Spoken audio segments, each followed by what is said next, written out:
I was recently contacted by a company called Craft Holsters, which is a manufacturer and distributor of all manner of handgun holsters, though seems to specialize in leather holsters. Anyway, they asked if they could send me a couple holsters to try out and share my opinion of them after doing so. I said sure, and after browsing the many holsters on the Craft Holsters website, I picked an IWB belt clip holster for my Glock 19 and an OWB paddle holster for my Springfield 1911. As of this moment, I have not yet done anything with either holster besides taking a look in the box to make sure they were the holsters that I specified, and they were. So in this video, I'm going to give them a thorough look, share my initial impressions about the products, and talk a little bit about the Craft Holsters company in general.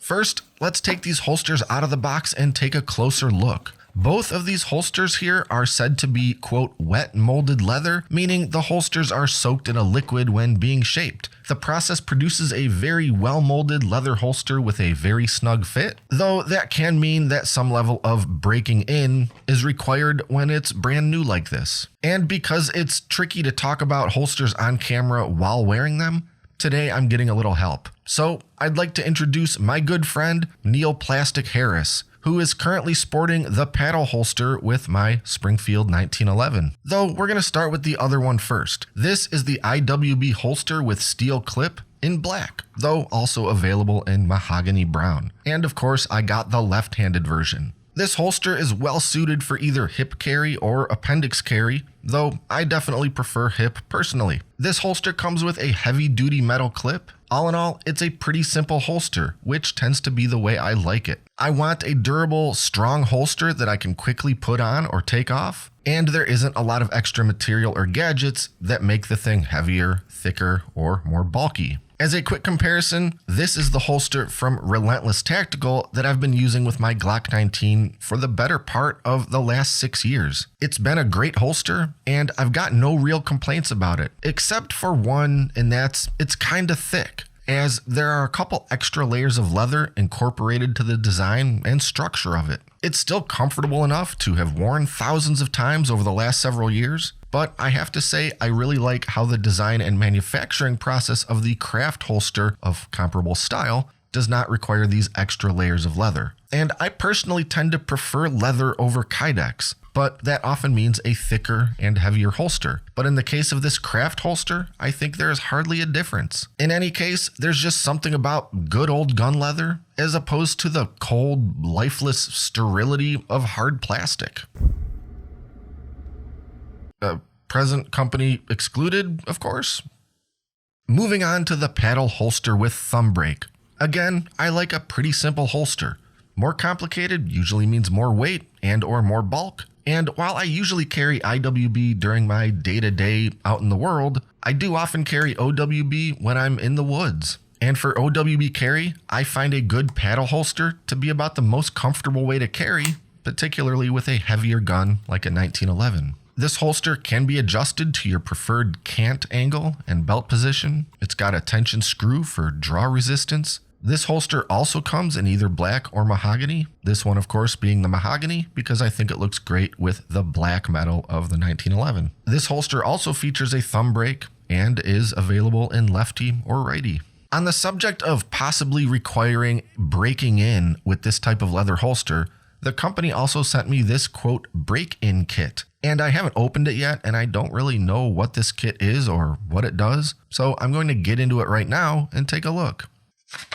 And inside of it is a bottle of break-in liquid and a little cotton dabber thingy and this thick piece of cloth. And according to the instructions, it just says to apply the break-in liquid to the parts of the holster that need to be loosened. Use the wool, I was wrong, it's not cotton, it's wool. Use the wool dauber to spread the liquid and let the leather soak it in. Stretch the leather to loosen the fit or place the gun in a plastic bag inside the holster by force. Let it dry overnight. The leather will retain the adjusted fit. Use the microfiber cloth to polish the leather once a month. Okay, I have heard of the wrap the gun in a plastic bag and force it in there method, which basically just makes the gun a tiny bit thicker and forces the leather to loosen a little bit. But I guess this little bottle of liquid somehow helps that process along. In any case, I don't think I'm going to use it for this for these holsters or these guns, but it is, I guess, nice to have on hand in case I have a holster in the future that does need a little help breaking in.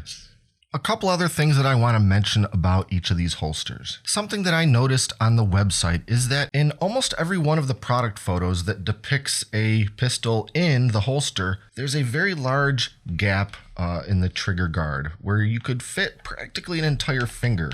And when I reached out to ask about that, I was assured that this was just maybe an oversight by the product photographer. He didn't necessarily push the pistol deep enough into the holster. But as I'm examining these, at least with my two pistols with these two holsters, it's clear that the trigger guard is pretty well fully covered and there's no way that a finger or anything else could get in there.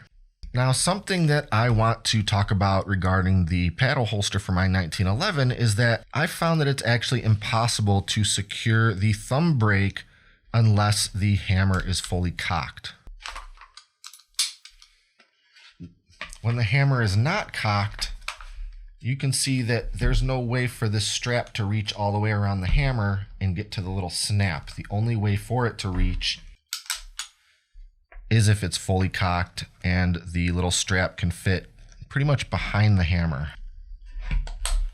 I guess that's fine for my use because I generally carry with the gun locked and loaded anyway, but with something like a 1911, I could definitely see there being people who wish for the hammer to remain uncocked while carrying it, but that's not going to be possible with this specific holster anyway.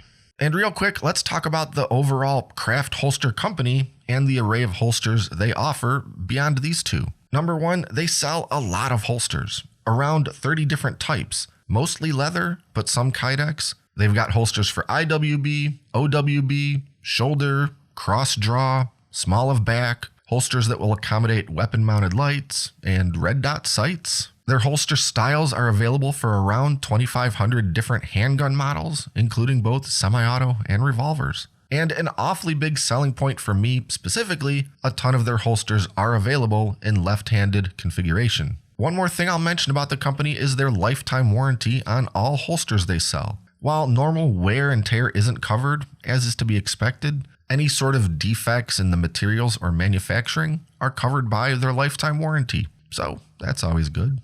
Now, every other part of this video was shot about a week ago, and I decided to hold off recording this conclusion until I actually had a chance to try out and wear at least one of these holsters for a bit. So I've been using the IWB holster with my Glock 19 for the last several days, and so far, I gotta say, I'm extremely happy with it. It's perfectly comfortable, and I have no question about how secure my pistol is in it. And because it's thinner than the holster I've been using for the last few years, I've actually had to cinch my belt an extra notch tighter to make up for that lack of bulk. I haven't yet had a chance to wear the paddle holster for any significant amount of time, but I expect my satisfaction with it will be on par with the IWB holster. In any case, I don't have anything negative to say about either holster. I'll say that these aren't especially cheap holsters, and the quality reflects that price point. At the time this video was made, this IWB holster with metal clip sells for about $85, and this paddle holster sells for about $109. Anyway, if you want to check out either of these holsters or any of the many other holster styles offered by Craft Holsters, check out craftholsters.com. And be sure to like and subscribe to stay up to date with all our latest stuff, including future product reviews. Thanks for watching, and until next time, I'm John, and this is Great Lakes Country.